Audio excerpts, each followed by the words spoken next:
Namaste, Vande Mataram.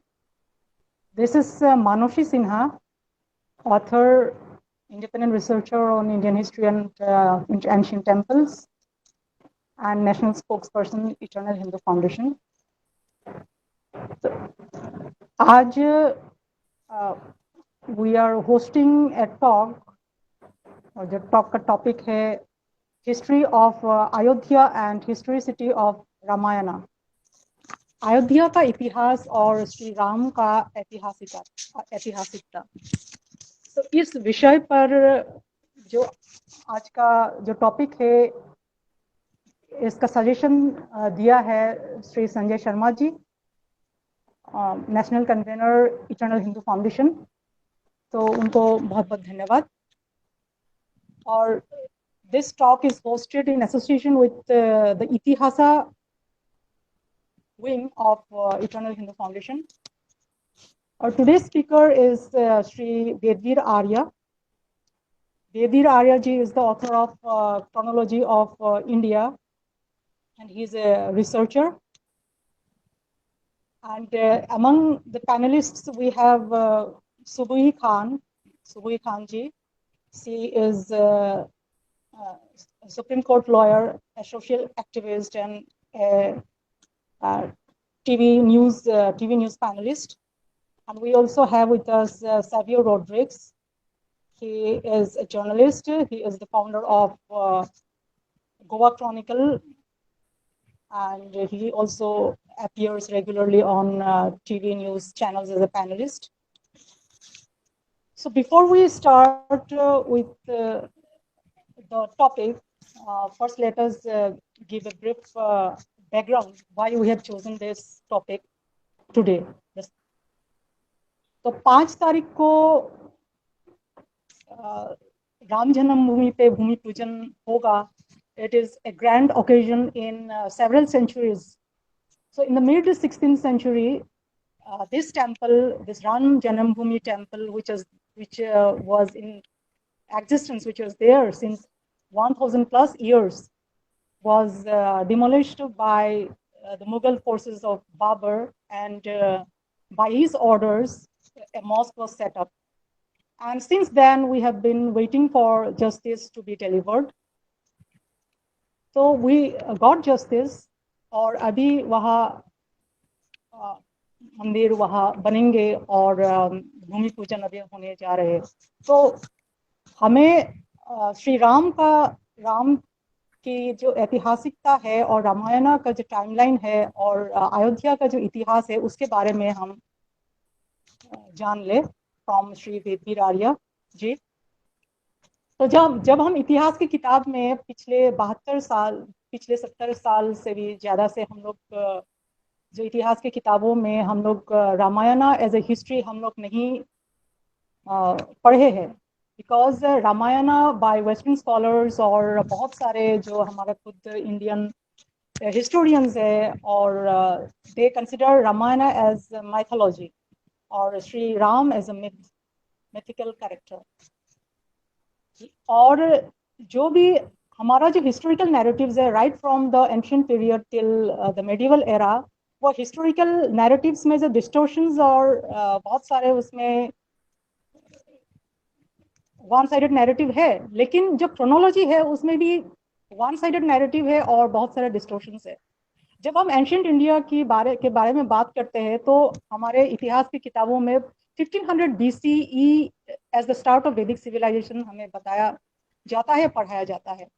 तो वेदवीर आर्य जी ने ये सारे जो क्रोनोलॉजिकल डिस्टोर्शंस है उसको एक्सपोज करके he has Busted those myths, and he has put a very detailed record right from Manu to Mahabharata, and Mahabharata to the medieval times in his book Chronology of India, which is there in 4 sections.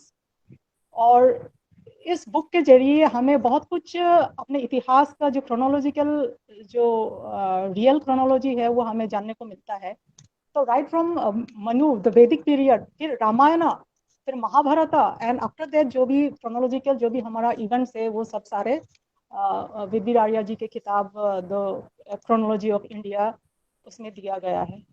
तो Ramayana as a history और the historicity of Shri Ram and Ayodhya का जो history है उसके बारे में हम आज बेबी जी से हमें बहुत कुछ जानने को मिलेगा। So we are waiting for Devji to speak. Before that, I would just want to say कि recently जो national education policy NEP जो अभी educational system का जो changes है वो लाया गया है, लेकिन जो हमारा syllabus है, हिस्ट्री का जो सिलेबस है उसमें भी चेंजेस लाना बहुत जरूरी है, क्योंकि हमें अगर गलत इतिहास, चाहे वो नैरेटिव हो और क्रोनोलॉजी और नैरेटिव दोनों ही हमें जब गलत पढ़ाया गया है इतने दिनों से और आगे भी अगर गलत पढ़ाया जाएगा तो भी ये जो सिस्टम ऑफ एजुकेशन जो चेंजेस लाया गया है ये सब करके भी इतना इतना फायदा नहीं होगा। तो first we need to change, rewrite history, the distorted history and one sided narrative that we have been reading since the last 70 plus years after independence. So about this NEP and about the changing of history in our syllabus, I would like to ask Vedbir Arya ji कि आपका क्या इस पे आपका क्या कहना है। नमस्ते मनुष्य जी एंड नमस्ते सैवियो एंड नमस्ते सुबुही जी। आज हम यहाँ पर उपस्थित इसलिए हुए हैं कि जो अयोध्या और भगवान राम का जो मंदिर बनने वाला है अयोध्या में, उस संदर्भ में इसकी जो ऐतिहासिक परिप्रेक्ष्य है उसको किस तरह समझते हैं। अभी आपने कहा कि एक नई शिक्षा नीति की घोषणा हुई है, अभी लगभग 1-2 दिन पहले ही। जो न्यू एजुकेशन पॉलिसी है ये केवल एक प्रकार का फ्रेमवर्क है। अभी हमको इस पॉलिसी में जो सिलेगा उस सिलेबस का उस हर एक जो प्रथम कक्षा से लेकर के 11वीं तक, उसके बाद ग्रेजुएशन लेवल में, उसके बाद पोस्ट ग्रेजुएशन लेवल में किस तरह से हम एजुकेट करेंगे, क्या क्या टॉपिक्स हम कवर करेंगे, उस पर भी बहुत सारा काम करना अभी बाकी है। क्योंकि जो भारत की जो नई पीढ़ी है उसको किस तरह भारत की उपलब्धियां और आधुनिक जितना भी विज्ञान है और आधुनिक जितने भी साइंसेस है उसमें भी पारंगत करे। तो जब भारतीय एक वैज्ञानिक होगा तो उसके अंदर भारत के प्रति एक अटूट गर्व हो और एक भारत की जो उपलब्धियां हैं उस पे प्रेरित होकर के भारत को उससे भी अधिक ऊंचाई तक पहुंचाने के लिए वो तड़प हो। वो तभी संभव है जब भारत के जो भव्य इतिहास है वो उसके मन में उपस्थित हो। आजकल क्या हो रहा है कि भारत के प्रति बहुत कम ज्ञान है भारतीयों को ही। ये सबसे बड़ा दुर्भाग्य, क्योंकि पिछले 100 वर्षों में या 150 वर्षों में, पहले कॉलोनियल रूलर्स ने, उसके बाद जो 1947 के बाद जो सरकारें बनी हैं, उन सब का जो प्रयास केवल कुछ एक मैकेनिकल नॉलेज देने तक ही रहा है। लेकिन जो भारत की भव्यता है, उसका जो इतिहास है, क्योंकि जैसे कोई भी व्यक्ति है उसका अपना जो अचीवमेंट्स है अपनी लाइफ में 20, 30, 40, 50 साल में, वो उसका गुरूर होता है। उसी प्रकार भारत राष्ट्र भी एक व्यक्ति होता है, उसकी जो उपलब्धियां हैं हजारों वर्षों में वो उसके व्यक्तित्व को वो प्रकाशित करते हैं। इसलिए हमें नई पीढ़ी को जितने भी जो भी टेक्स्ट बुक्स हम उसका पुनर्लेखन करेंगे उसमें भारत की उपलब्धियां हर पग पग पर हमको बताना पड़ेगा नई पीढ़ी को, ताकि वो प्राचीन उपलब्धियों से प्रेरित होकर वो एक ग्रेट कंट्रीब्यूशन देश के लिए करने के लिए प्रेरित हो, केवल एक नौकरी पाने के लिए नहीं। तो इस तरीके से हम इस प्रसंग में भी हम जानते हैं कि कैसे अयोध्या और भारत और श्री राम और रामायण इरा की जो ऐतिहासिकता है उस पर हम चर्चा करते हैं। तो विशेष रूप से आपने जो नई शिक्षा पॉलिसी के बारे में पूछा, तो उसमें अभी तक केवल पॉलिसी बनी है, अभी हमें टेक्स्ट बुक्स को रीराइट करना है। विशेष रूप से जो इतिहास के टेक्स्ट बुक्स हैं उनका भी पुनर्लेखन करना होगा। उससे पहले मैं आपको ये बताना चाहूंगा कि क्यों ये केवल हम कोई एक विशेष धर्म का मंदिर बनाने जा रहे हैं, इस प्रकार से विश्व को जो मैसेज देने की कोशिश कर रहे हैं वो भी नहीं होना चाहिए। आप अगर देखेंगे जो भारतीय ये वो आज जाए, क्योंकि पाकिस्तान अलग हुआ 1947 में, क्या पाकिस्तान भारत नहीं था? बांग्लादेश अलग हुआ तो क्या बांग्लादेश भारत नहीं था? अगर आप थोड़ा आगे जाइए, जो पर्शिया है, पर्शियंस कौन थे? भारत में जब वैदिक युग में देवासुर थे तो जो असुर भी कजन ब्रदर्स ही थे। तो आप जेनेटिक स्टडीज भी कर लीजिए, पर्शियंस और इंडियंस का डीएनए लगभग वो मिलता है। तो ये जो पिछले हजार 2000 वर्षों में जो अलगाव हुआ है, और कुछ विशेष ठीक है, कई बार होता है कुछ और धर्म और कुछ और जो संप्रदायों में हम लोग कभी कभी उनके फिलॉसफी से प्रेरित होकर कर लेते हैं, लेकिन मैं कहूंगा क्या मजहब बदलने से माँ बाप नहीं बदलते, इबादत बदलने से सरहद नहीं बदलते, धर्म ग्रंथ बदलने से भगवान नहीं बदलते। तो आपने अगर धर्म बदला है तो आपके माँ बाप तो नहीं बदल सकते, आपके पूर्वज राम थे, कृष्ण थे, वो नहीं बदल सकते। राम कृष्ण से पहले सप्तर्षि आपके पूर्वज थे, क्या वो बदल सकते हैं? क्या पहले वेद धर्म ग्रंथ था, आज कुछ और हो गया तो क्या आपका भगवान अलग हो जाता है क्या? तो ये हो नहीं सकता। तो मनुष्य जो है उसका जो इतिहास है वो उससे अलग नहीं हो सकता, चाहे आपने बीच में कुछ संप्रदाय, अपना धर्म, परिवार कुछ भी किया हो, कुछ विशेष फिलॉसफी, क्योंकि फाइनली हर आदमी को एक अच्छाई और एक उन्नत के एक धर्म के और मानवता के राह पर और आगे बढ़ना है। तो उस प्रसंग में आप चाहे किसी तरह की फिलॉसफीज और संप्रदायों में या कास्ट भी कुछ भी हो जाए, लेकिन आपका इतिहास, आपके माँ बाप वो नहीं बदल सकते। इसलिए राम कृष्ण भारत के पूर्वज हैं और हर भारतीय के पूर्वज हैं, इसलिए उनका जो मंदिर बनना एक तरीके भारत का पुनर्निर्माण का प्रारंभ है। ये विशेष अवसर है। मनोज जी, तो बहुत बहुत धन्यवाद।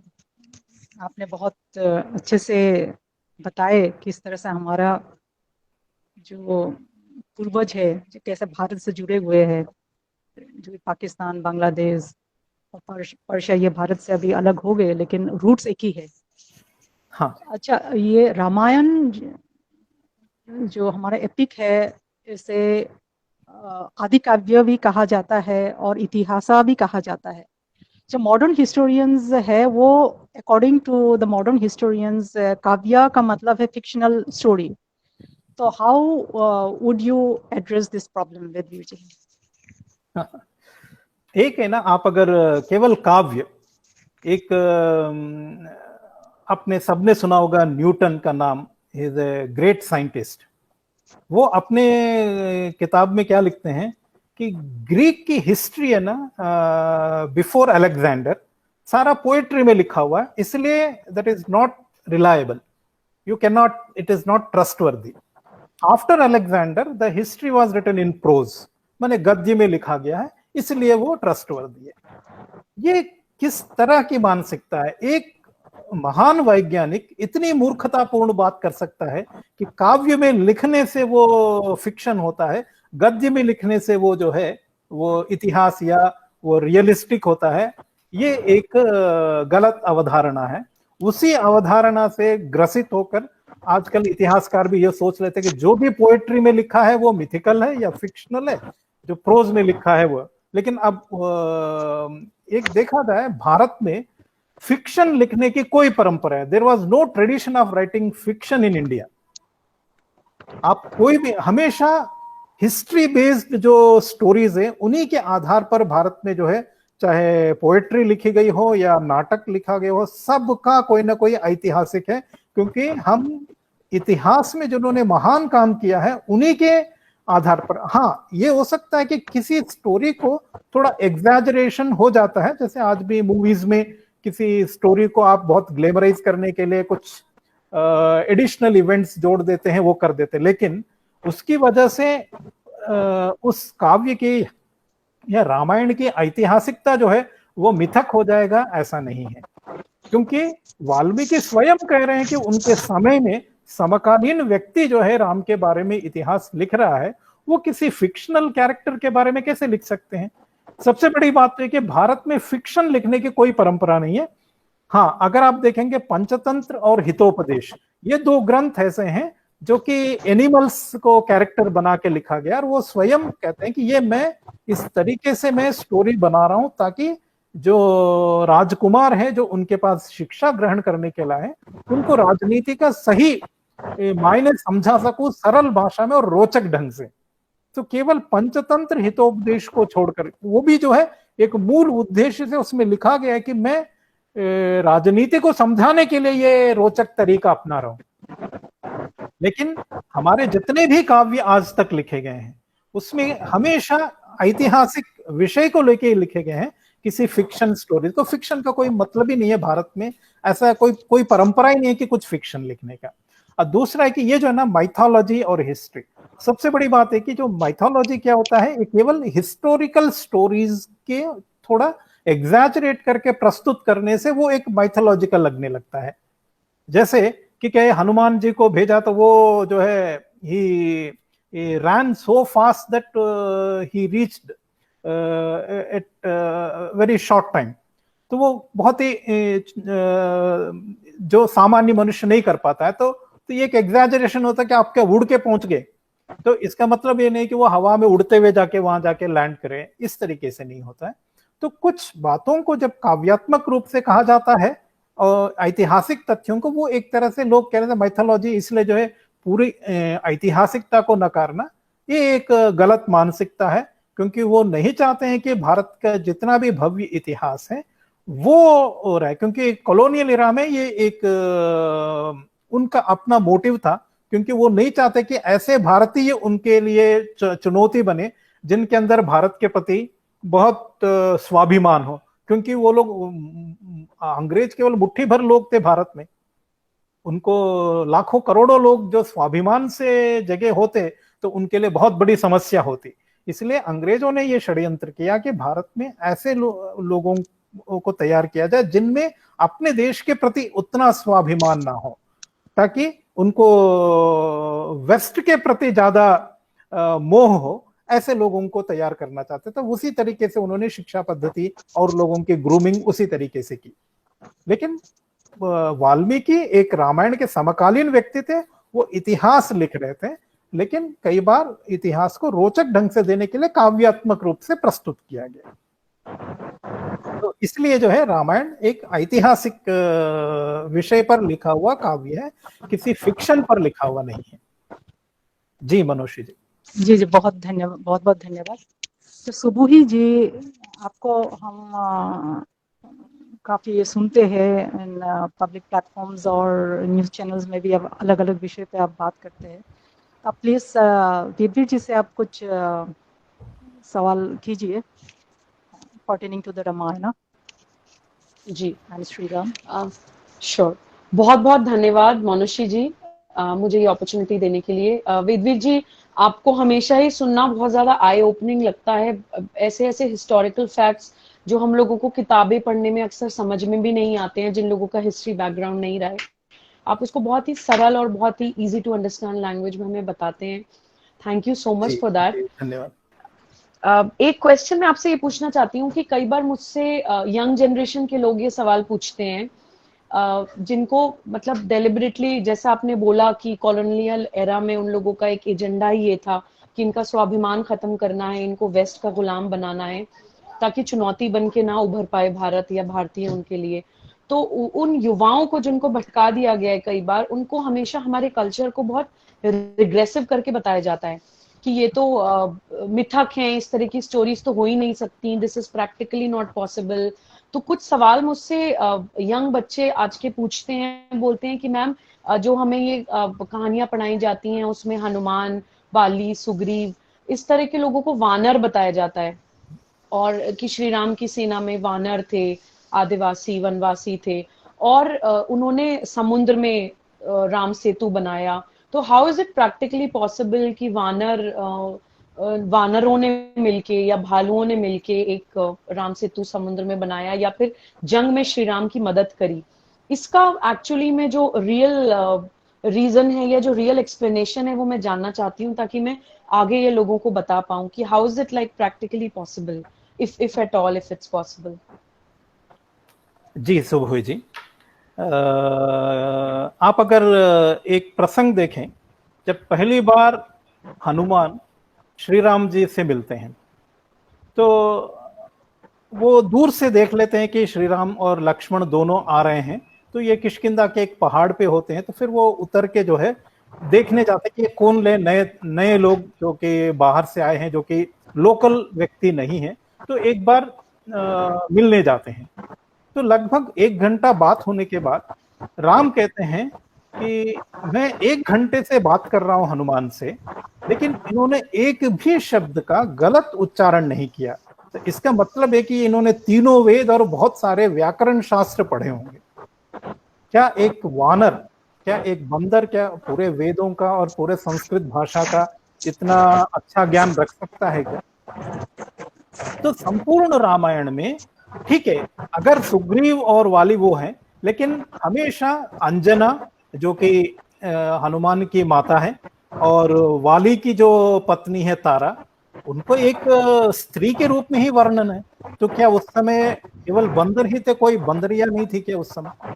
तो ये जो तरीके से, जिस तरीके से लोगों का वो है, वस्तुतः कपि ऋषि थे ऋग्वेदिक समय में, ये वृषा कपि और बहुत सारे कपि गोत्र के, क्योंकि जो केसरी है, केसरी और अंजना, इनके पुत्र है हनुमान। तो केसरी कपि ऋषि के गोत्र या उनके किसी क्लैन से संबंधित थे, तो इनको कपि कहा जाता था। तो ये क्या हुआ कि अभी जो इन्हें ओवर ए पीरियड क्या हुआ कि रामायण इरा के बाद नाटकों का मंचन प्रारंभ हुआ। जब भरत ने नाट्य शास्त्र लिखा, ये पहली बार नाटकों का आयोजन होने लगा। जैसे आजकल मूवीज एंटरटेनमेंट है, उस तरह नाटक थे। नाटकों का मुख्य विषय रामायण ही होता था। 90% नाटकों का विषय रामायण होता था। अब सेम कहानी को आप बार बार सुनाओगे तो लोग बोर हो जाएंगे। तो आपको नए नए रंग में उसको लाना है। तो एक अद्भुत रस होता है संस्कृत में, अद्भुत रस। आप अचानक जो है श्रोताओं को सरप्राइज करिए आपकी प्रस्तुति के आधार पर, उसको कहते हैं अद्भुत रस। तो इस अद्भुत रस को समायोजन करने के लिए रामायण के मंचन के समय जैसे हयग्रीव शब्द आता है, तो हयग्रीव का एक अलग शब्दार्थ भी हो जाता है कि ऐसा व्यक्ति जिसका चेहरा जो है अश्व जैसा है या हॉर्स जैसा है। तो उन्होंने वैसा रूप कल्पना करके इस तरह के कैरेक्टर्स को प्रेजेंट करने लगे नाटक में। और जैसे गजानन है, एक किसी का चेहरा जो है थोड़ा एक सामान्य मनुष्य का एक चेहरा होता है, किसी का थोड़ा एब्नॉर्मली बड़ा होता है, तो उसलिए उनको गजानन कहा गया। लेकिन उनको बाद में जो है हाथी का चेहरा लेके प्रस्तुत किया गया। तो ये सारी चीजें जो हैं एक तरह की जो नाटकों पर काव्यात्मक जो प्रेजेंटेशन होता था उस समय, या जैसे शुकाचार्य थे, व्यास महर्षि के पुत्र थे, एक महान ऋषि थे, वो शुक कहा गया, तो उनको फिर उनका चेहरा तोते जैसा बनाया गया। ये केवल एक तरह का एक काव्यात्मक और नाटकों में एक रोचकता लाने के लिए, ताकि क्योंकि सामान्य व्यक्ति का चेहरा आप कैसे शुक आचार्य के रूप में प्रस्तुत कर सके, क्योंकि जो नाटक में जो पात्र निभा रहा वो तो सामान्य व्यक्ति है, लेकिन उसको एक ताकि लोग दूर से पहचान ले कि अब शुकाचार्य आ रहे हैं, तो उसके लिए जो है उन्होंने जो है ये किया। लेकिन बाद में क्या हो गया, धीरे धीरे लोग समझने लगे कि इसी तरह के लोग होते रहे होंगे प्राचीन युग। तो ये माइथोलॉजी का जन्म, ये माइथोलॉजी को जन्म देता है। आप अगर वैसे भी देखिए जो शायरी में या किसी भी उसमें जब आपको किसी से प्रेम होता है और भक्ति होती है, तो आप एक अलग दुनिया में होते हैं, इमेजिनरी वर्ल्ड में होते हैं।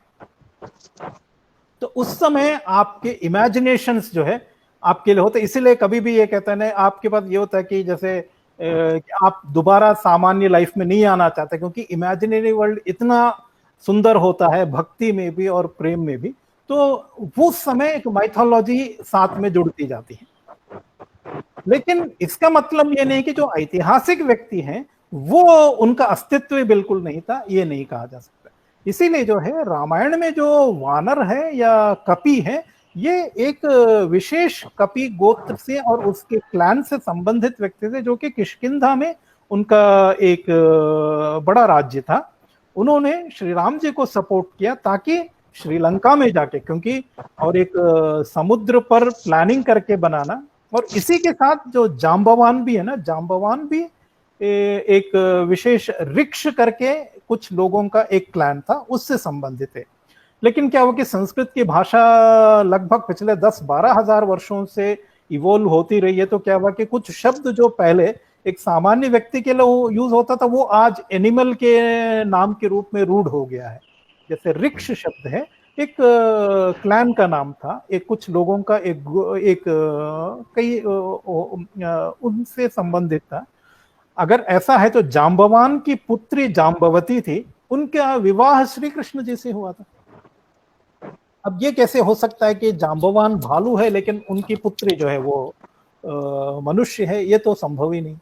तो ये एक्चुअली क्या हुआ कि ये पोएटिक और नाटकों में मंचन के समय अद्भुत रस के संयोजन की वजह से अद्भुत रस को दिखा, और दूसरी तरह लोगों को जो है पात्र जो है तुरंत पहचान में आया, केवल उसके चरित्र चित्रण से ही। बताने की जरूरत पड़े कि शुकाचार्य आ रहे हैं, या ये कहने की जरूरत पड़े कि वानर हनुमान आ रहे हैं, तो वो उस तरीके से ही उनका चेहरे का उस तरीके का उन्होंने मेकअप करना या उस तरह के पात्रों का उसकी रचना की गई। लेकिन बाद में क्या हुआ कि उसी को इतिहास या हमारे इतिहास का पाठ मान के आगे चलते गए। ये एक बार हो जाता है, क्योंकि ये समाज में क्या है कि बहुत सारे लोगों ने क्या मानते हैं उसके आधार पर चलता है।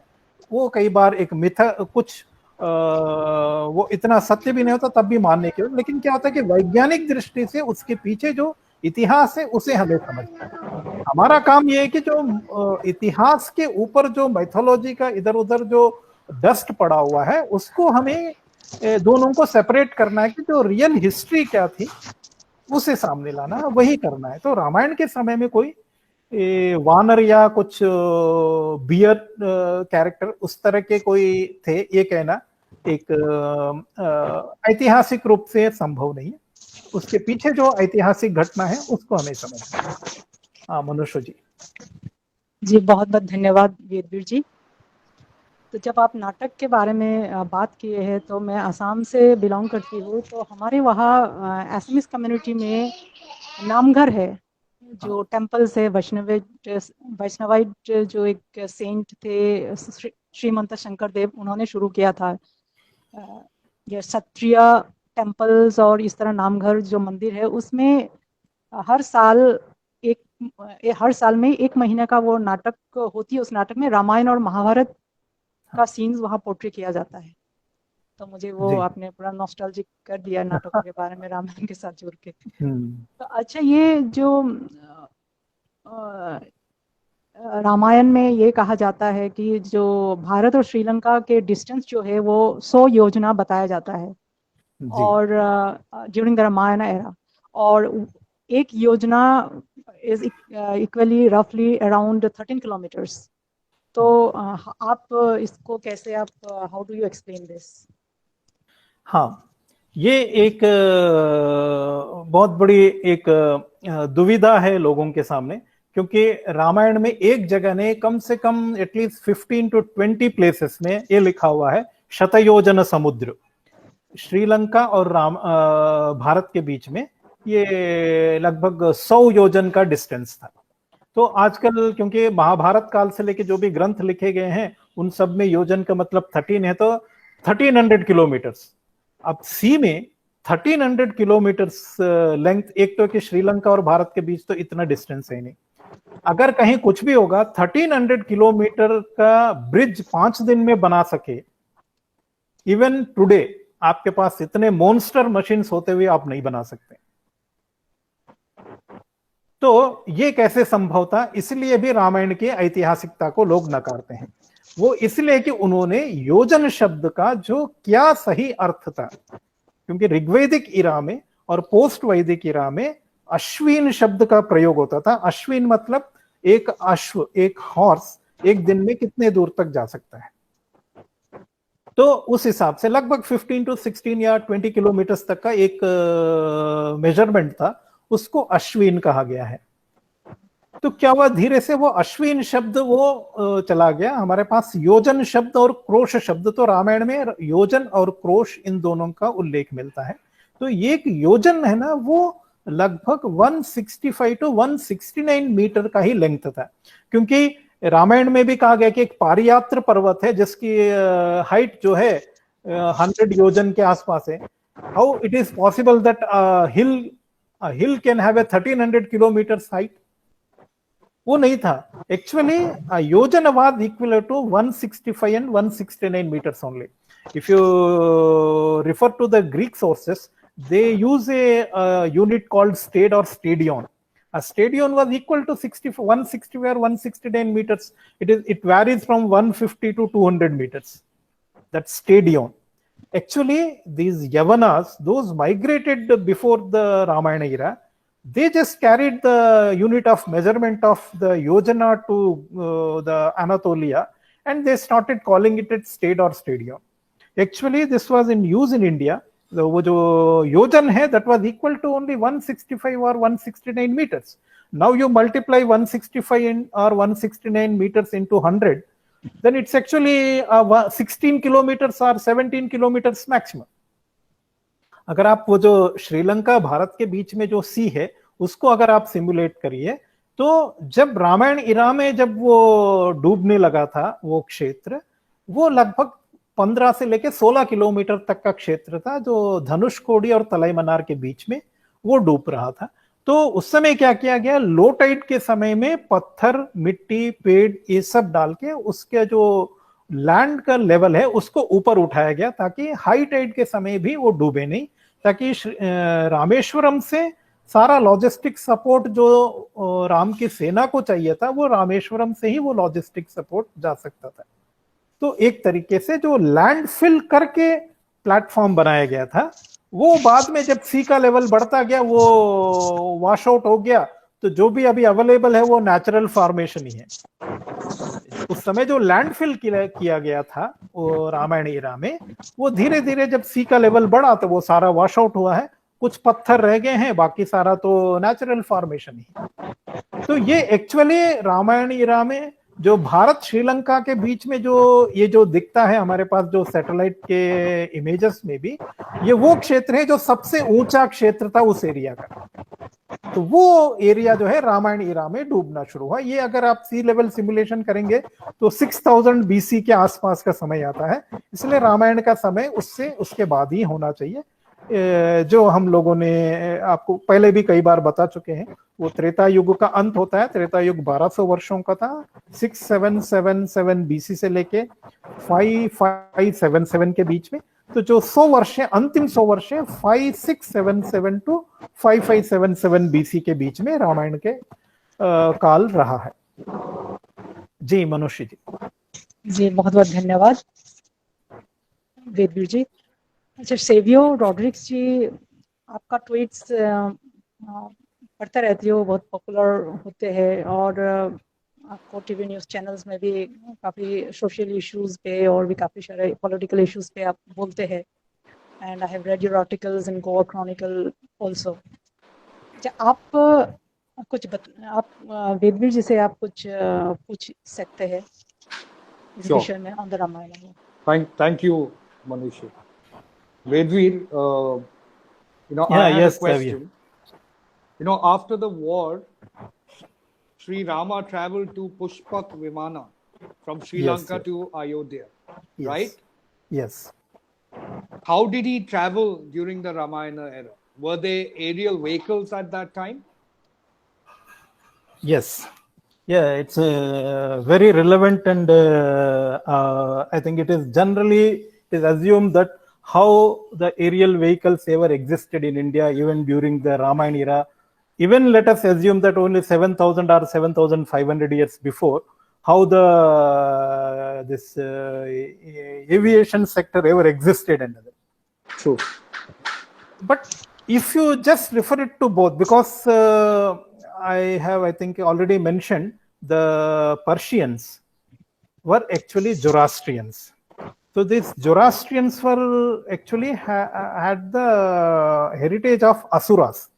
During the Rigvedic era, Devas and Asuras were cousin brothers. There was a political fight. The way we have two different parties today, so the way they are the very, there is the enmity between that one. Similar way, the Devas and Asuras had the great struggle.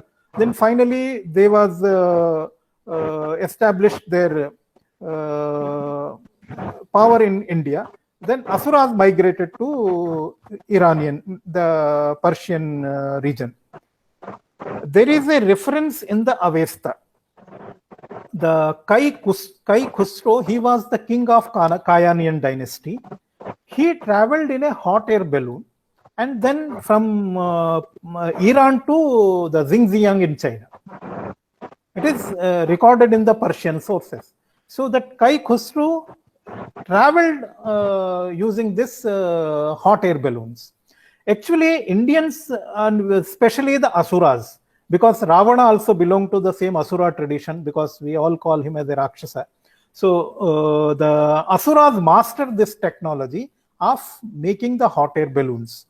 And that time, natural silk was very much produced in India, though the Chinese silk was not yet been invented, because Chinese silk was invented only when Yellow Emperor was ruling in China.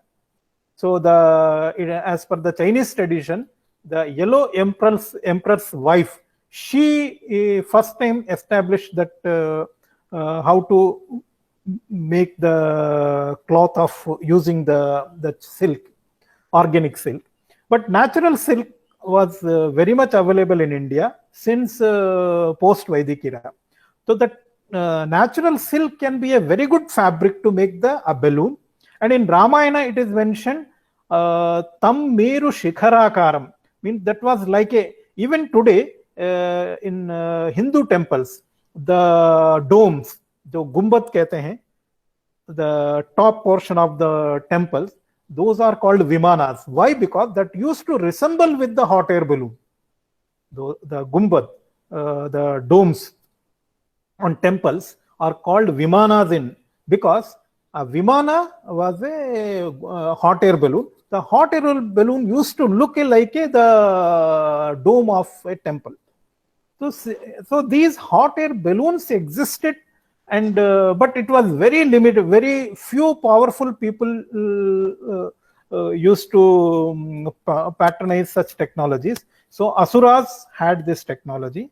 And Ravana, during the time of Ravana, one Pushpaka Vimana existed, and Ravana very regularly used this Vimana. And when Ravana was killed, that Vibhishana offered Rama, because Rama has already completed 14 years, so there is an urgency that he should go back to Ayodhya. So that's why the Vibhishana says that now you should travel through the hot air balloon. But the way it has been depicted in, or the way narrated in Ramayana, it clearly says Utpapata Vihayasam. It just lifted to the sky. So the way the flight of Pushpaka Vimana has been narrated in Ramayana, that also resembles the way the takeoff of the hot air balloon. And Rama, it was flying in a low level. That's why Rama used to tell Sita ji that please look at the ashramas in the below. So he is literally narrating what is the various geographical regions to Sita ji.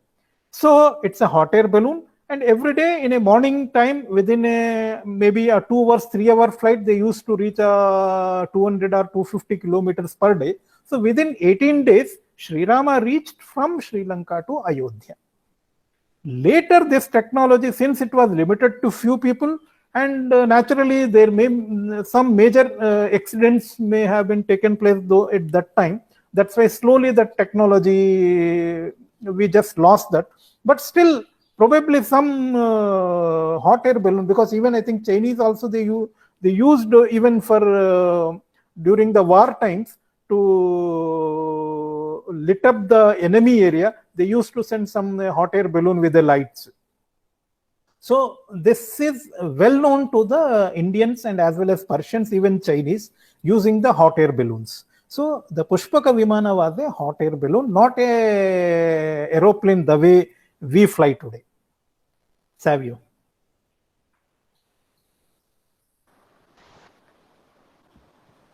Thank you, Ved. Thank you, thank you. Thank you, thank you, Vedveer जी. मोनिशी, मेरा एक और सवाल है, अगर हमारे पास समय है तो. जी जी जी जी, मेरी आवाज सुन पा रहे हैं वेदवीर जी? हाँ जी जी सुबोई जी. जी, वेदवीर जी, हम लोगों को कई बार ये भी सुनने को मिलता है कि गौतम बुद्ध से पहले अयोध्या नगरी एग्जिस्ट ही नहीं करती थी. इसके ऊपर कुछ हिस्टोरिकल फैक्ट्स अगर आप हमें बता पाएं तो प्लीज. हाँ जी. तो एक जो हमारा जो भी इतिहास के जो टेक्स्ट बुक्स हैं वो उनके लिए क्रोनोलॉजी बुद्ध तक आता है. उसके आगे उनके पास कोई टाइमलाइन देने के लिए कुछ इनके पास लॉजिक है नहीं, क्योंकि सारा लिटरेरी एविडेंस इन्होंने तो उसको कह दिया माइथोलॉजी है. But whatever is written in western sources that's a history, because that is written in prose. क्योंकि वो किसी प्रोज में लिखा है तो वो इतिहास है. ये एक तरह का एक बहुत ही एक अंधविश्वास रहा है वेस्टर्न स्कॉलर्स के मन में कि अगर पोएट्री में लिखा है तो वो that's a mythology, if it is written in prose it's a history. तो इन सिमिलर लाइंस उन्होंने पहले तो वो रिजेक्ट कर दिया. लेकिन सबसे पहले तो देखिए अयोध्या शब्द का प्रयोग कब इस शहर का, क्योंकि हमारे जितने भी जो ऋग्वेद से लेके रामायण महाभारत तक हमें अयोध्या का ही रेफरेंस मिलता है. और ये मैंने पहले भी बताया था कि during Rigvedic era Manu had built this city.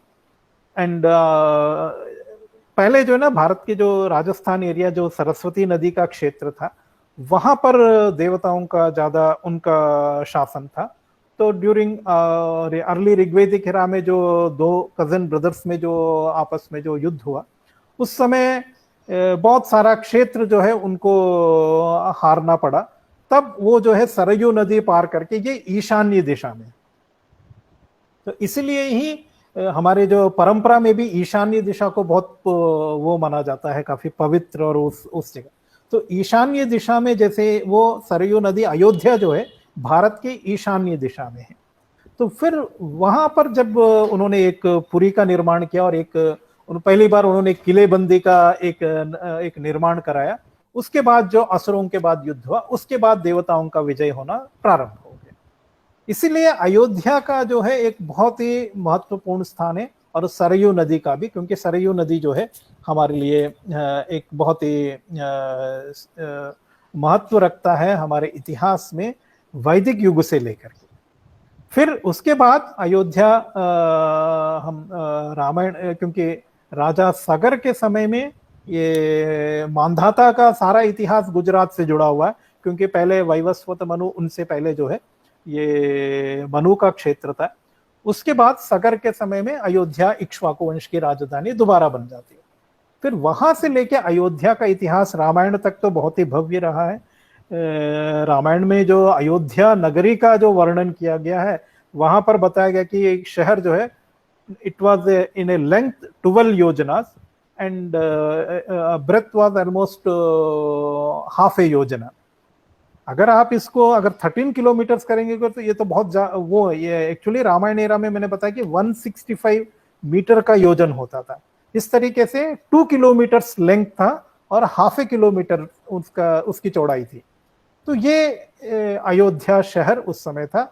वही शहर जो अभी जहां पर हमारा जो मंदिर बनने वाला है ये वही क्षेत्र है, सरयू नदी के किनारे वाला क्षेत्र, उस क्षेत्र. हाँ, तो वहां पर ये अयोध्या आता है. लेकिन क्या होता है 4500 बीसी के आसपास कोई भी हो, कितना भी बड़ा वंश हो, चाहे भगवान राम के भी वंशज हो, लेकिन उत्थान पतन मनुष्य के और मानव समाज का एक चिरंतन सत्य है.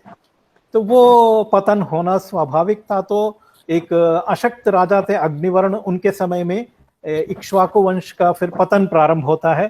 फिर उनके बहुत सारे ब्रदर्स, कजन ब्रदर्स, वो अपना अपना स्वतंत्र राज्य स्थापित करते हैं. तो उस समय क्या होता है कि एक अपॉर्चुनिटी मिलती जो उस समय जो दूसरे जो ल्यूनर डायनेस्टी के थे, क्योंकि इक्ष्व सोलर सूर्य वंश से थे, बाकी चंद्र वंश के थे जो भरत वंश, वो फिर प्रभावशाली होने लगते. क्योंकि जब इक्ष्वाकु वंश का प्रभाव खत्म हो गया, तो एक नया वंश तो आना ही आना था। अब हमेशा एक डायनेस्टी, एक नया डायनेस्टी उभरती है। तो ये वैसे प्राचीन डायनेस्टी है, वैदिक युग से ही भरत है। वही भरत और कुरुवंश जो है, जो जिनका महाभारत युद्ध के बाद फिर पतन शुरू हो जाता है। उस समय महाभारत काल में बृहद्बल अयोध्या के राजा थे। उसके बाद स्वयं बुद्ध के जो फादर है शुद्धोधन, वो इक्ष्वाकु वंश के ही वंशज है, उन्हीं के ही डिसेंडेंट है। अब ये कैसे संभव है कि बुद्ध तो ऐतिहासिक है, लेकिन उनके जो एंसेस्टर्स है वो मिथिकल है? इसका मतलब ये है कि मैं हिस्टोरिकल हूं, लेकिन my grandfather is a mythical. It means that मैं कहीं से एलियन के रूप से यहाँ पर आ गया हूँ क्या? Whether if Buddha was born in a Ikshvaku dynasty, and the historians teach us that Ikshvaku was mythical, even everything is mythical. Then how Buddha in which dynasty Buddha was born? वो आपके किताबों में पढ़ाएंगे नहीं, वो बिल्कुल silent हो जाएंगे उसके, क्योंकि वो स्ट्रैटेजिकली आपके इतिहास को बिल्कुल वो मिटाना चाहते हैं। मिटाने का तरीका इतना है कि आप डाउट क्लियर करो। आप एक डाउटिंग थॉमस को कुछ भी बोलते रहो, उसका हर चीज में डाउट ही रहेगा उनको। तो ये एक तरह का एक रिग्रेसिव आर्ग्यूमेंट होता है, जिसमें कि वो हर बात पे उसको डाउट रहता है। अब जो उसको डाउट फिर उनको कोई समझा नहीं सकता है। तो वस्तुतः उसके बाद क्या होता है कि एक समय में जब यवनों का आक्रमण होता है, एक तो नंद वंश के आने के बाद अयोध्या जो है मगध का पार्ट हो जाता है। फिर यवनों के आक्रमण में शहर थोड़ा खंडहर हो जाता है, तो फिर लोग जो है वहां से निकल जाते हैं, दूसरे शहरों में बस जाते हैं। फिर उस शहर का पुनर्निर्माण करते हैं लगभग 1000 या 950 बीसी में। एक चंद्रगुप्त विक्रमादित्य करके चंद्र डायनेस्टी और वहां के नाग डायनेस्टी के हैं, वो उसका पुनर्निर्माण करके दोबारा उनको उस शहर को अपनी राजधानी बनाते अयोध्या। और उस समय वसुबंधु, जो he was a great Buddhist scholar, Vasubandhu, he was the minister of that particular king।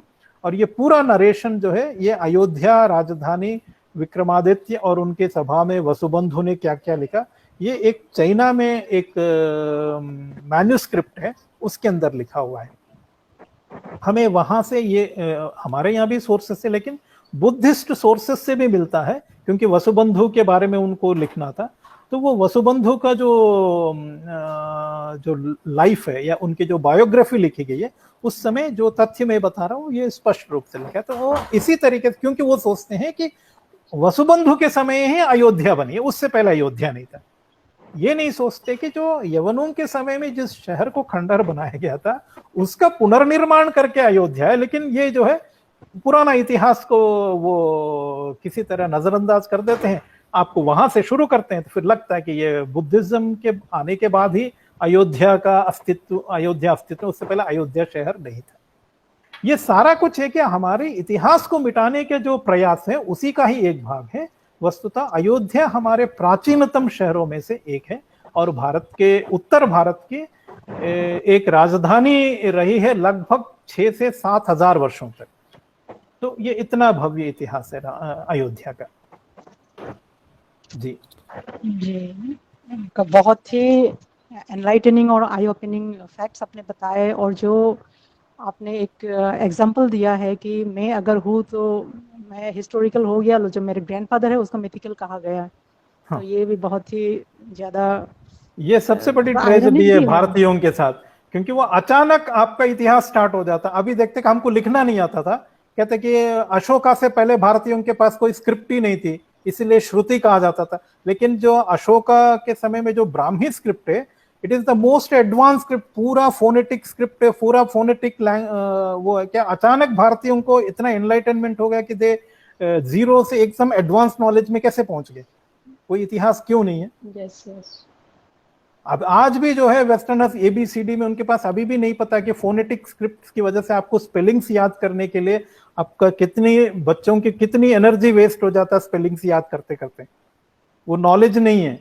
हमारे यहाँ क्या किया गया कि फोनेटिक लॉजिक अपना करके उन्होंने मनुष्य की शक्ति, लर्निंग के समय में आपकी एनर्जी कम से कम वेस्ट हो, तो उसके लिए किया गया, क्योंकि स्पेलिंग्स कोई नॉलेज नहीं है। हम बिना स्पेलिंग्स याद करके भी केवल जैसे बोलते हैं वैसे लिखें तो एक बच्चे का भी और हर एक मनुष्य के भी कितनी एनर्जी बच जाती है, वो कहीं और कुछ नया नॉलेज प्राप्त करने में लगा सकता है। तो ये अभी हमको विश्व को सिखाना है कि फोनेटिक स्क्रिप्ट जो है वो सबसे ज्यादा उपयोगी है हर मनुष्य, जो कि उसका बहुत सारा समय बचा सकता है। जी जी धन्यवाद वेदवीर जी। अच्छा, रामायण में वर्णन है कि जब राम जन्म हुए थे तब सारे ग्रह जो है उच्च थे, एक्साल्टेड थे।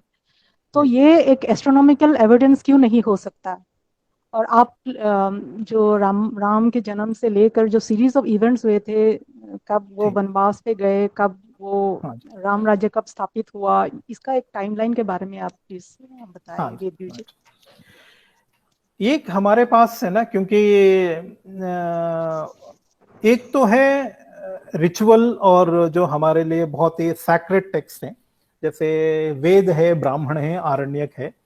इन ग्रंथों को जो है बहुत ही हम नॉर्मली जब आपके पास एक ग्रंथों को एक पवित्र के रूप में मानते हैं तो उनका एक अलग होता है। लेकिन कुछ साइंसेस हैं, जैसे आयुर्वेदा है और फिलॉसफी के टेक्स्ट हैं, वो धीरे धीरे इवोल्व होते गए, क्योंकि ओवर ए पीरियड उसमें और नॉलेज एडिशन होता है, उसकी वजह से उसको अपडेट करना पड़ता है। इसी प्रकार से क्या हुआ कि इतिहास के जो ग्रंथ है उनको अपडेट करते करते इन्होंने क्या किया कि कई बार उसको रिकम्पाइल कर लिया गया, जो भी उनके समय में। तो रामायण वाल्मीकि ने लिखा है लगभग 5600 बीसी के आसपास, लेकिन लगभग 1000 बीसी के आते आते उसका एक तरीके से एक रिकम्पाइलेशन हुआ। उस समय जो रिकम्पाइल करते थे उन्होंने कुछ बातें जो है उन्होंने, क्योंकि श्री राम का जन्म एक विशेष परिस्थिति में हुआ था, एग्जैक्ट जो है उस समय सन जो है विंटर सोल्स्टिस में था, क्योंकि उस समय जो उत्तरायण बहुत ही पवित्र माना जाता हमारे, एग्जैक्टली जब सन 270 डिग्री में था उस समय श्री राम जी का जन्म हुआ, और लिब्रा में शनि ग्रह था। तो हमें पहले ये समझना पड़ेगा कि एस्ट्रोलॉजी भी जो है धीरे धीरे विकसित हुआ है। जितने भी एस्ट्रोनॉमिकल टेबल्स हमारे पास अवेलेबल है वो 4300 बीसी के बाद के बने हुए हैं, उससे पहले के एस्ट्रोलॉजिकल टेबल्स हमारे पास उपलब्ध नहीं है। तो आज जिसको हम एस्ट्रोलॉजिकल टेबल्स में जो एग्जॉल्टेशन दिखाते हैं, क्या वही उस समय यही कॉन्सेप्ट था, ये कहना मुश्किल है। तो हमें एक काम करना पड़ेगा सबसे पहले, क्योंकि रामायण का रिकम्पाइलेशन हुआ है 1000 बीसी या 1500 या 500 बीसी के बीच में, तो उस समय जो उनके पास नॉलेज था उस हिसाब से उन्होंने कुछ बातों को उन्होंने एडिट भी किया है। तो हमें एक शीट एंकर्स के आधार पर पूरे एस्ट्रोनॉमिकल रेफरेंसेस को जो है हमें एक स्टडी करना पड़ेगा। उसमें कहां पर, क्योंकि जैसे जहां पर सारे ग्रहों का एग्जॉल्टेशन बताया गया उसमें ये बता रहे हैं कि चैत्र मास जो है 12th मंथ था। If Chaitra was the 12th month then Vaishakha was the first month. तो ये मानना पड़ेगा कि रामायण ईरा में वैशाख आदि कैलेंडर का प्रयोग हो रहा था क्या? लेकिन इंटरनल एविडेंस बताता है कि नहीं, वो फॉलो करते थे ऑटमनल इक्विनोक्स, यानी शरद ऋतु से प्रारंभ होने वाला कैलेंडर प्रयोग करते थे। अगर शरद ऋतु से प्रारंभ होने वाला कैलेंडर है तो वैशाख मास जो है वो शरद ऋतु में नहीं था ऋग्वेदिक इरा में। तो ये थोड़ी इनकंसिस्टेंसीज है, वो इस वजह से है क्योंकि हमारे पास 5000-6000 वर्षों पूर्व का जो इतने वर्षों का एक ग्रंथ है एस्ट्रोनॉमिकली, क्योंकि हम सोचते हैं कि जैसा कैलेंडर आया है ऐसा ही कैलेंडर 6000 साल पहले था, ये मानना गलत है, क्योंकि उस समय के कैलेंडर को हमें आधुनिक सॉफ्टवेयर के आधार पर रिकंस्ट्रक्ट कर सकते हैं। तो वो जब रिकंस्ट्रक्ट करते हैं तो उस समय चैत्र मास कभी भी उस समय, आज हमें वर्नल इक्विनोक्स के बाद चैत्र मास आता है, लेकिन उस समय लगभग विंटर सोल्स्टिस के आसपास चैत्र मास होता था। तो ये चीजें हमें समझना पड़ेगा। लेकिन क्या हुआ कि बहुत सारे लोग बाकी सबको रिजेक्ट करके केवल इसी एक श्लोक के आधार पर के सारे ग्रहों का एग्जॉल्टेशन लेके एक पर्टिकुलर डेट को ढूंढने लगते हैं, फिर सारा कुछ गड़बड़ हो जाता है। तो हमें सबसे पहले युगक क्रोनोलॉजी से जो युगों का जो टाइम लेंस है वो हमें सेट करना पड़ेगा। What was the time period of Treta yuga, what was the time period of Dwapar yuga, then Kalyuga dates are well known, So first we have to fix the timelines of Treta Yuga and Dwapara Yuga. Then we should look into the when the Treta Yuga was ending. In the last century of the Treta Yuga, Ramayana events took place. तब हम जब reconcile करते हैं तो we will get maximum references can be easily reconcile. लेकिन ये हो जाता है कि कुछ चीजें हो जाती है, क्योंकि जो हजारों सालों के बाद जब अभी भी हमसे कि जितना हिस्ट्री के टेक्स्ट है बहुत सारे गलत पढ़ाया जा रहा है. जैसे सैंड्रो कोटस है, उनको बताया जाता है कि मौर्यों के समकालीन है, वस्तुतः वो है नहीं. तो इस तरह की कुछ गलतियां हो जाती है इतिहासकारों से क्रोनोलॉजी न समझने की वजह से. उन्हीं गलतियों में से एक मुझे लगता है कि जो एग्जॉल्टेशन बताया गया सारे ग्रहों का, ये एक तरह का थियोलॉजिकल आर्ग्यूमेंट को जोड़ दिया गया, क्योंकि ये माना गया कि बाद में कि Shri Ram was an incarnation of Vishnu. और एक और भी आप देखेंगे कि आदि शंकराचार्य के लिए भी यही कहा जाता है. लेकिन आदि शंकराचार्य का जो समय है 600 to 500 BC के बीच में, उसमें कोई भी डेट ऐसा आपको नहीं मिलेगा जिसमें सारे ग्रहों का एग्जॉल्टेशन हो. तो एक क्या होता है कि एक महान व्यक्ति का जब आप इतिहास लिख रहे हो तो ये विशेष रूप से ये थियोलॉजिकली ये एक्सपेक्ट कर लेते हैं हम लोग कि नहीं उस समय सारे ग्रह जो है एग्जॉल्टेड होंगे, क्योंकि ये एक एस्ट्रोलॉजिकल बिलीफ है कि जब महान व्यक्ति तभी पैदा होता है जब सारे ग्रह एग्जॉल्टेशन में होते हैं. तो ये उस थियोलॉजिकल एक्सपेक्टेशंस की वजह से ये एडिशन हुआ है, ना कि ये कोई वाल्मीकि के द्वारा इस बात को कहा गया है. ये कहना थोड़ा कठिन है, क्योंकि बहुत सारे इंटरनल कॉन्ट्राडिक्शंस हो जाएंगे अगर इसको हम इसी को ही बेसिस मानेंगे तो. और दूसरे के बहुत सारे मैन्युस्क्रिप्ट में अगर आप देखेंगे कि बहुत सारे मैन्युस्क्रिप्ट में ये श्लोक मिलता नहीं है. अगर यही तो सारे में मिलना चाहिए था, सभी में. तो ये कुछ मैन्युस्क्रिप्ट में है, कुछ में ना होना भी ये साबित करता है कि हमें और एक क्रिटिकल स्टडी करना है, ताकि एग्जैक्ट जो एस्ट्रोनॉमिकल एविडेंस है उसको हमको based on the sheet anchors उसको प्रूव करना है रामायण एरा में. जी मनोज जी. जी, एक टाइमलाइन के बारे में, जैसे राम का जन्म कौन सा ईयर में हुआ था. जी हाँ, इसके अब ये है कि हमने पहले एक्सटर्नल एविडेंस के आधार पर हमें शॉर्टलिस्ट करना होता है. जैसे मैंने बोला त्रेता युग का समय था 6777 BC से लेके 5577. अब एक सेंचुरी भी हमने शॉर्टलिस्ट कर ली 5677 to 5577. इन दोनों के बीच में अब हमको एक एग्जैक्ट डेट ढूंढना है. तो हम क्या करते हैं, एक लक्ष्मण जो है राम से कहते हैं कि अब जो है हम वानर सेना को श्रीलंका पर आक्रमण करने के लिए अब हम जा रहे हैं. तो वो बताते हैं कि एक मूल नक्षत्र में जो है एक धूमकेतु नजर आ रहा है. तो मूल नक्षत्र जो है रावण का जन्म नक्षत्र है, इसलिए अब राक्षसों का अंत निश्चित है.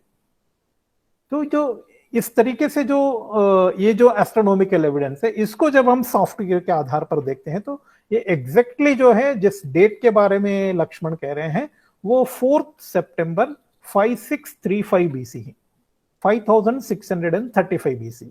तो 5635 BC वाला वर्ष है जब राम ने रावण का वध किया, क्योंकि वानर सेना को कूच करने के लिए आदेश दे रहे हैं. उसके बाद 88 डेज के बाद रावण का वध हो जाता है, जो विजयदशमी के रूप में मनाते हैं. फिर उसी वर्ष जो है राम जो है अयोध्या आ जाते हैं. 5635 लगभग दिसंबर 21 को राम का जो है अभिषेक हो जाता है अयोध्या में. तो पहले हमको 14 वर्ष पीछे जाना पड़ेगा, क्योंकि 5635 में 14 ईयर्स समाप्त हो रहे. तो 14 ईयर्स आप आगे जाइए तो 5649 26 नवंबर 5649 में राम जो है वनवास के लिए जाते हैं. और जब राम वनवास के लिए जाते हैं तो उनका एज था 25 वर्ष का. तो आप 25 वर्ष और जोड़ दीजिए, तो एग्जैक्ट डेट आता है 3 फरवरी 5674 BC. ये चैत्र शुक्ल नवमी और पुनर्वसु नक्षत्र था. और वो 3 फरवरी को एक और रोचक बात है कि एग्जैक्टली सन जो है 270 डिग्री पे था, मैंने कि वो एग्जैक्ट उत्तरायण का दिन था उस दिन. और सैटर्न जो है वो लिब्रा में था, वो एग्जॉल्टेड भी था. तो ये कुछ विशेष परिस्थिति हैं. उसके बाद फिर मान लिएगा कि सारे ग्रह एग्जॉल्टेड होंगे. तो ये, और दूसरा कि एग्जॉल्टेशन की थियरी भी इवॉल्व होती रहती है, क्योंकि आजकल जो एग्जॉल्टेशन सन का दिया जाता है वो एरीज में दिया जाता है. तो ये देखना पड़ेगा कि क्या वर्नल इक्विनॉक्स में ही एक्सॉल्टेशन है या एरीज में, कहीं पर भी एरीज में रहेगा तब एक्सॉल्टेशन होगा, क्योंकि ये विशेष रूप से जितने भी हमारे जो एस्ट्रोलॉजिकल टेबल्स है वो 4300 बीसी के बाद क्या है, तो उससे पहले के हमारे पास टेबल्स नहीं है। जी बहुत बहुत धन्यवाद। अच्छा, अब जब एस्ट्रोनॉमी, एस्ट्रोलॉजी और नक्षत्र और ग्रहों की बात हो रही है, तो ये जो अभिजित नक्षत्र है वो कुछ अकॉर्डिंग टू फ्यू इंटरप्रिटेशंस, क्योंकि रामायण के काफी सारे इंटरप्रिटेशंस हुए हैं, तो अकॉर्डिंग टू फ्यू इंटरप्रिटेशंस ये कहा जाता है जो Abhijit nakshatra was a pole star during the Ramayana era. इसके बारे में आपका क्या ओपिनियन है? हाँ, इसका है कि एक श्लोक है, ब्रह्म राशिर विशुद्धश्च शुद्धाश्च परमर्शयः। उस श्लोक का एक अर्थ किया जाता है कि जैसे कि ब्रह्म राशि को मान लिया गया अभिजित नक्षत्र, वो जो है वो नॉर्थ पोल स्टार था ऋग्वेदिक एरा में। लेकिन ऐसा नहीं, क्योंकि वो कई लोगों को संस्कृत का ज्ञान ना होने की वजह से इस श्लोक का जो है गलत अर्थ कर देते हैं, क्योंकि ब्रह्म राशि ये प्रथमा विभक्ति है, ठीक है। उसके बाद ध्रुवम सर्वे प्रदक्षिणम, ध्रुवम है वो द्वितीय विभक्ति। तो जब ब्रह्म राशि और ध्रुव दोनों में विशेषण विशेष संबंध हो ही नहीं सकता, क्योंकि दोनों की विभक्ति अलग अलग है। ये उतना ही निरर्थक है अगर हम ये कहें कि Rama goes to a school, ठीक है, तो रामा एंड स्कूल, तो ये कहा जाए कि स्कूल का नाम राम है, तो ये एक जितना गलत है। रामा गोस टू स्कूल, इसका मतलब ये नहीं कि स्कूल का नाम राम है।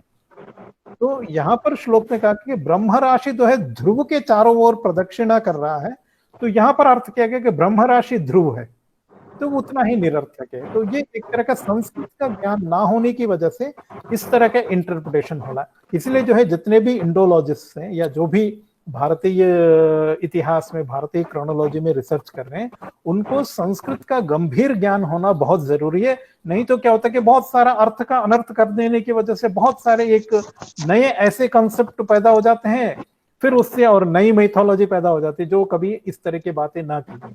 इसलिए संस्कृत और संस्कृत व्याकरण का ज्ञान बहुत आवश्यक है अगर आप एक क्रोनोलॉजिस्ट बनना चाहते हैं, क्योंकि सारा कुछ संस्कृत में लिखा हुआ है, तो आपको ओरिजिनल रेफरेंसेस को चेक करके ही आपको आगे बढ़ना है। इसलिए जो है रामायण में ऐसा कहीं भी ये नहीं लिखा हुआ कि अभिजित कोई पोल स्टार था रामायण के समय। लेकिन अभिजित हमेशा उत्तर दिशा में रहता है, तो लोग जो है उत्तर दिशा को पहचानने का कारण अभिजित नक्षत्र को देख के कर लेते हैं। आज भी आप अभिजित नक्षत्र को देख के उत्तर दिशा आप समझ सकते हैं। जी जी बहुत बहुत धन्यवाद। सेवियो जी, आप कुछ पूछना चाहेंगे वेदव्यू जी से? अंदर मैं हूँ जी। सेवियो जी, आप कुछ पूछना चाहेंगे वेदव्यू जी से pertaining to the Ramayana or anything? I have one more question. Vedveer, yes sir. You have fixed only 1,200 years for Treta Yuga. Yes. But 2,400 years for Dwapara Yuga. Yes. Is it not inconsistent with the current available literary evidence? Yes. This is a very, very pertinent question. Generally, it's an established a fact. Or after Mahabharata era, Krita Yuga had 4,800 years. A Treta Yuga had 3,600 years. A Dwapara consisted of around 2,400 years. But this concept of differential duration came only just before Mahabharata era. What we have to do, we have to understand the evolution of the Yuga concept first. During the Rigvedic era, a Yuga had only 5 years and a Chatur Yuga had only 20 years. Same, the 5 years into 4, that is the 20 years. So the equal duration of yugas was the only concept during the Rigvedic era. So when Surya Siddhanta was written, I have established the date of Surya Siddhanta on 22nd February 6778 BCE, just before 1 year of the Treta Yuga. At that time, Surya Siddhanta followed the Jupiter cycle. Jupiter takes 12 years to complete one orbit. So the 12 years, because initially we were struggling to reconcile our lunisolar calendar based on the solar motion and lunar motion. What Mayasura introduced a new concept. No, you have to reconcile considering a Jupiter cycle also. So due to that, the 12-year cycle got established, and we started celebrating Kumbh Melas. Our tradition of Kumbh Mela also is that old, almost 8,800 years old. So we are celebrating Kumbh Mela to complete this one cycle of Jupiter. So when we started following 12-year cycle, now our Yuga, we have understood that it is now not practical to follow 5 years and 20 years cycles. Why not we have a bigger cycle to reconcile the lunisolar calendar? So what they did, first they multiplied 12 into 100. So they have increased the Yuga length from 5 years to 1200 years. So this is the reason why the first Yuga, because Treta Yuga was the first when the 1200 cycle was introduced. This is the reason why Treta Yuga had only 1200 years. Thereafter, the 1200 has been increased to 12,000 for the Chatur Yuga. Then they introduced the concept of differential duration. The concept of differential duration of Yuga was introduced only after Ramayana era. This is the reason why Treta Yuga had only 1200 years, but Dwapara Yuga had a 1200 years. So this is the evolution of yugas is very, very important to understand. If we follow the later concept and then we start fixing the Ramayana era, then we may do many mistakes in the chronology. Why? Because the epoch of Surya Siddhanta, because the Mayasura wrote Surya Siddhanta at the end of Krita Yuga, and he says that all planets were in the Aries on Chaitra Shukla Pratipada, and this conjunction can only be explained in over 15,000 years. That's only one date, that is the 22nd February 6778 BC, and that was the Sunday. And for your information, we were the first to introduce the concept of weekdays, considering the 22nd February 67 as Sunday. And the same that Surya Siddhanta, since Mayasura wrote Surya Siddhanta, the Asuras of Persians, they also adopted Surya Siddhanta. Before that, they were only worshipping the Ahura Mazda. When they started following Surya Siddhanta, they started worshipping even Mitra god also. This is how Mithraism was born in Persia. Same Persians, when they migrated to East Europe and other, same Mithraism got established in the Europe. And the why winter solstice is celebrated as Mithra's birthday, because the Chaitra Shukla Pratipada, the day conjunction took place 22nd February 6778. The calendar established by the Mayasura, it used to begin from winter solstice. Since the calendar of Surya Siddhanta commenced from winter solstice, the winter solstice day has been assumed as the birthday of sun. So this is how the 25th December used to be celebrated by the Europeans, considering it as the birthday of sun god. Later, the Christians took over this festival and started claiming that Jesus was born on 25th December. Actually, that was the day of winter solstice, the day of the Mithra god's birth, not Jesus' birth. This is how the entire calendrical and Indian astronomy got transmitted to the East Europe due to Mithraist Persians. Thank you, Savia.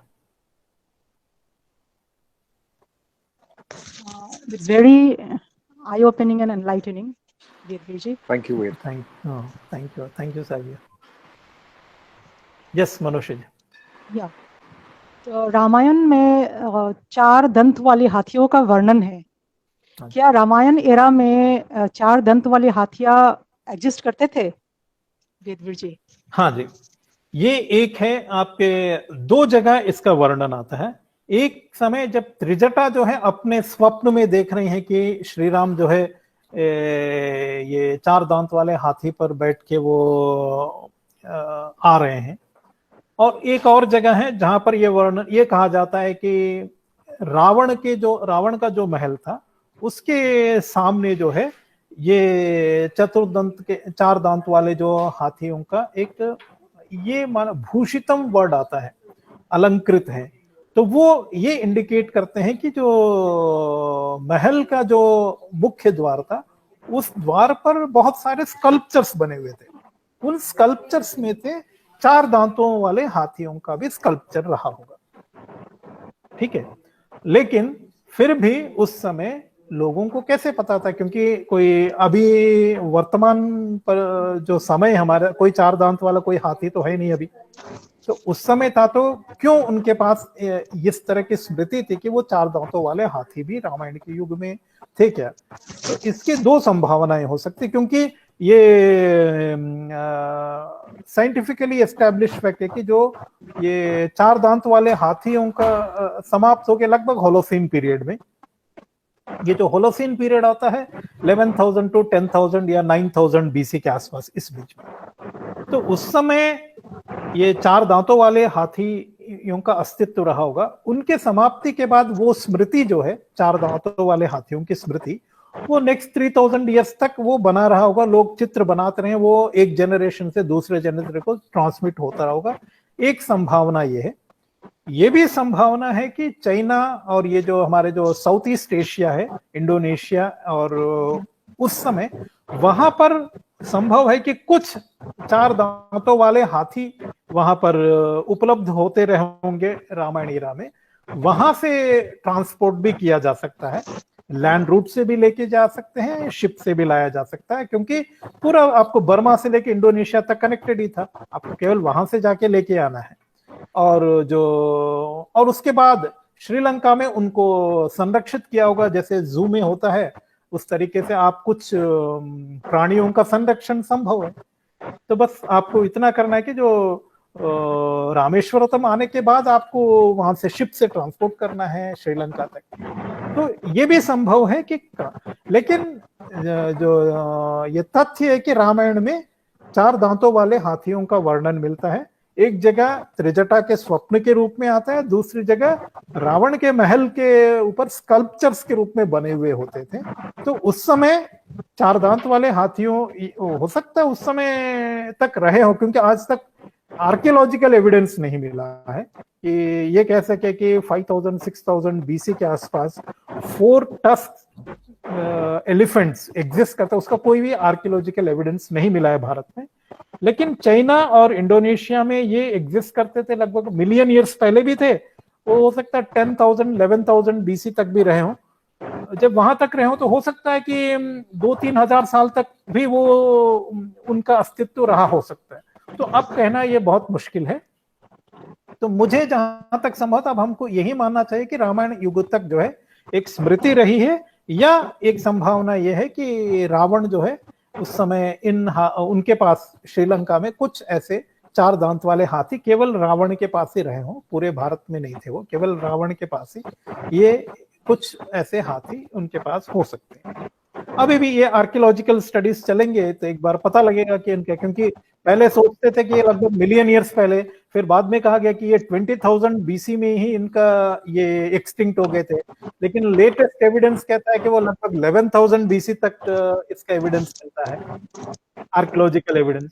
तो ये change होता रहता है archaeological evidence के लिए, लेकिन कुछ भी है, लेकिन इनका अस्तित्व मुझे लगता है जो 4 टस्क एलिफेंट्स का, ये 7,000 टू 5,000 बीसी तक बहुत ही प्रिजर्व्ड, या आप कह सकते हैं कि प्रोटेक्टेड एनिमल के रूप में कुछ एलिफेंट्स बचे हो सकते हैं। 5,000 बीसी के उसके बाद वो भी समाप्त हो गए, ये हो सकता है। इसलिए रामायण में इनका एक तरीके से वर्णन आता है, लेकिन उसकी वजह से हमें मिलियंस ऑफ ईयर्स पीछे जाना है ऐसा कोई जरूरी नहीं है, क्योंकि फिर श्रीलंका द्वीप ही नहीं रहेगा अगर आप 6,500 से या 7,000 से पीछे चले जाते हैं तो। जी जी, बहुत बहुत धन्यवाद वेदवीर जी।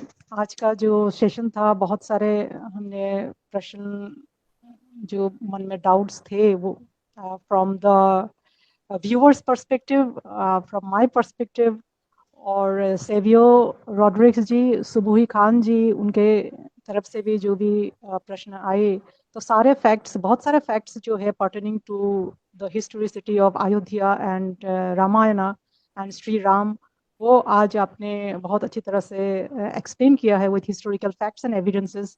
इसके लिए बहुत बहुत धन्यवाद जी। और मैं व्यूअर्स को ये बताना चाहूँगी कि आप chronology of India by Shri Vedveer Arya ji, आप ये किताब पढ़िए।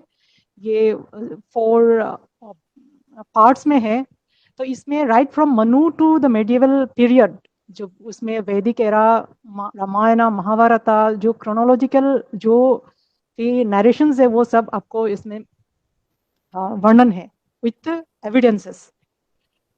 और मैं आप सबको धन्यवाद करना चाहती हूँ, वेदवीर जी, सेवियो जी, सुबुही जी, एंड जो टेक्निकल एस्पेक्ट में जो इस सेशन में बहुत बैकग्राउंड से जो हेल्प कर रहे थे, Sanjay Sharma ji and Amita ji, thanks a lot. And with this, I would like to end today's session. Thanks, everyone. Namaskar. नमस्ते, नमस्ते मनुष्य।